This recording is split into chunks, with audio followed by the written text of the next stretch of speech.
see what was in the thing. It was too heavy to be candy or anything like that. John insisted on toting it for me. My mother made John give it back to me and let me open it. Perhaps I shall never experience such joy again. The nearest thing to that moment was the telegram accepting my first book. 100 goldy new pennies rolled out of that cylinder. Their gleam lit up the world. It was not avarice that moved me. It was the beauty of the thing. I stood on the mountain. Mama let me play with my pennies for a while, then put them away for me to keep. That was only the beginning. The next day, I received an Episcopal hymn book found in white leather with a golden cross stamped into the front cover, a copy of the Swiss Family Robinson, and a book of fairy tales. I set about to commit the song words to memory. There was no music written there, just the words. But there was to my consciousness music in between them just the same. When I surveyed the wondrous cross seemed the most beautiful to me, so I committed that to memory first of all. Some of them seemed dull and without life, and I pretended they were not there. If white people like trashy singing like that, there must be something funny about them that I had not noticed before. I stuck to the pretty ones where the words marched to a throb I could feel. A month or so after the two young ladies returned to Minnesota, they sent me a huge box packed with clothes and books.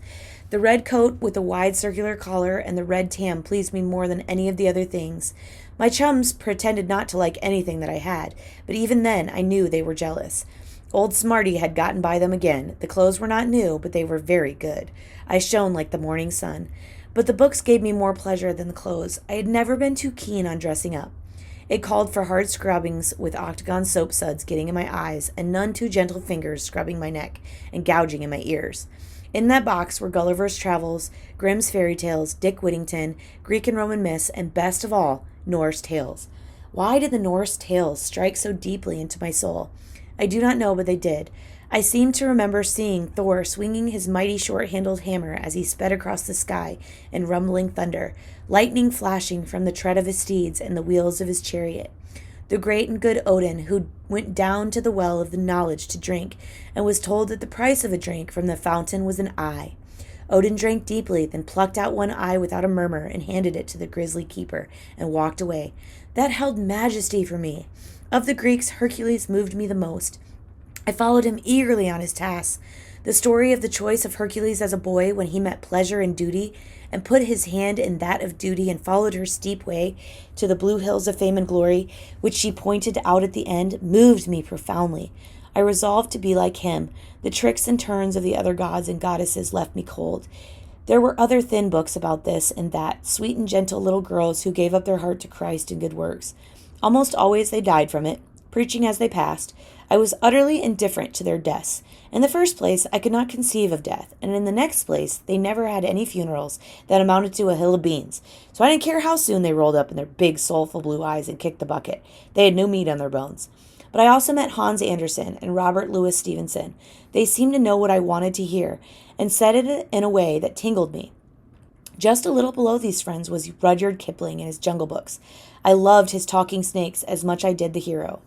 I came to start reading the Bible through my mother. She gave me a licking one afternoon for repeating something I had overheard a neighbor telling her. She locked me in her room after the whipping, and the Bible was the only thing in there for me to read. I happened to open to the place where David was doing some mighty smiting, and got interested. David went here, and he went there, and no matter where he went, he smote him hip and high. Then he sung songs to his harp a while, and went out and smote some more. Not one time did David stop and preach about sins and things. All David wanted to know from God was who to kill and when. He took care of the other details himself. Never a quiet moment. I liked him a lot. So I read a great deal more in the Bible, hunting for some more active people like David. Except for the beautiful language of Luke and Paul, the New Testament still plays a poor second to the Old Testament for me. The Jews had a God who laid about him when they needed him. I could see no use waiting till Judgment Day to see a man who was just crying for a good killing to be told to go out and roast. My idea was to give him a good killing first, and then if he got roasted later on, so much the better. All right, that is the story. For number 1, did you identify with Hurston's love of books? What were your feelings about books when you were younger? Have your feelings changed?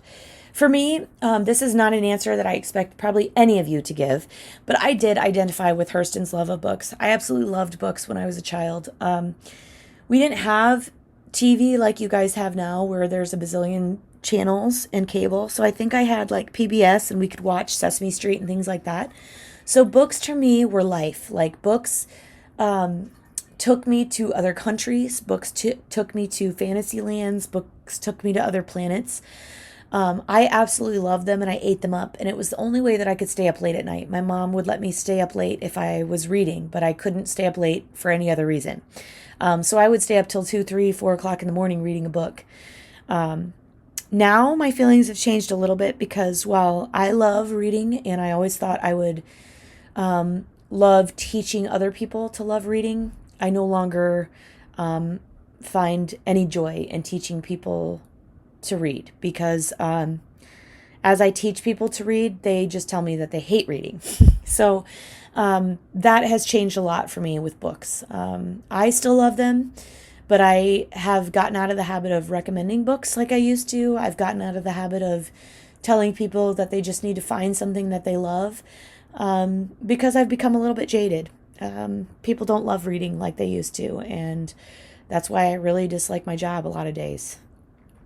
Anyways, number 2, consulting the notes you took while reading, characterize the narrator. Find examples from the text to support your view of Hurston.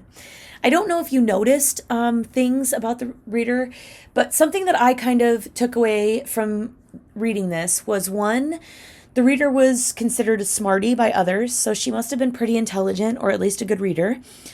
2, she loved to read, and she got out of reading what she didn't get out of school. She got to meet new characters, and she sounds like a bit of a troublemaker and a bit of an exploratory character. So to me, I think she found in characters people that were like herself. And so I get that troublemaker aspect from the first page where she talks about walking with white people to Orlando or towards Orlando, and her mother and her grandmother not wanting her to do that. So if your parents tell you not to do something and then you do it anyways, that tells me you're a bit of a troublemaker. So all I'm asking for number 2 is to kind of look back through, tell me some characteristics of Zora Neale that you would say based on the text, and then just use a couple examples from the text that told you that. 3, what qualities does the young Hurston exhibit when she reads aloud in class? She's clear, she's expressive, and she shows love of the literature when she reads aloud in class. For number 4, what does Hurston think about the 2 women who visit? She's not real impressed with them. She kind of thinks that they're there to be snide and mocking to them. How do I know this? She doesn't really focus on why they're there. She focuses on their nails and on their hands, which tells me that they're not of any importance to her in terms of school, and they're not important to her in terms of impressing them. All she really cares about is what their hands look like. So they're kind of an oddity to her. Number 5, why do you think the visitors invite Hurston to their hotel? I do think Hurston is a little bit of a novelty. She is the little black girl who can read really well in this small black school where the kids don't have shoes. So they invite Hurston to their hotel so they can kind of show her off. Look at this little black girl we've met. Isn't she wonderful? And then they can give her things and talk about her. So I think that's why they invite her to the hotel. You may have a different opinion, and if so, please put that there. For number 6, why does the young Hurston treasure the books the ladies from Minnesota sent her? She doesn't get to read books like this in school. In her little reader, they have to buy those little readers, and that's really all the books that they get. So for her, she gets to read about all these different characters that she's never met before. And she gets to read about characters who are more like her that she's never going to read about in school. So I think that's why she treasures them so much. It's like taking her to other places that she'll never get to see and seeing other things that she'll never get to experience. Hurston was criticized by some of her contemporaries because they felt she did not place enough emphasis on racial oppression of African Americans by the white community. Using references from this autobiographical excerpt, explain whether you agree or disagree with this criticism. This is a 10-point question, so I do want you to use evidence from the text and write it like a quick write. So first, do you agree or disagree that she didn't place enough emphasis on racial oppression?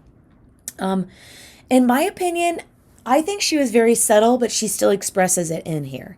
And the reason I say that is she talks about the white people going down to Orlando, and you kind of get the assumption that they're going there for vacation.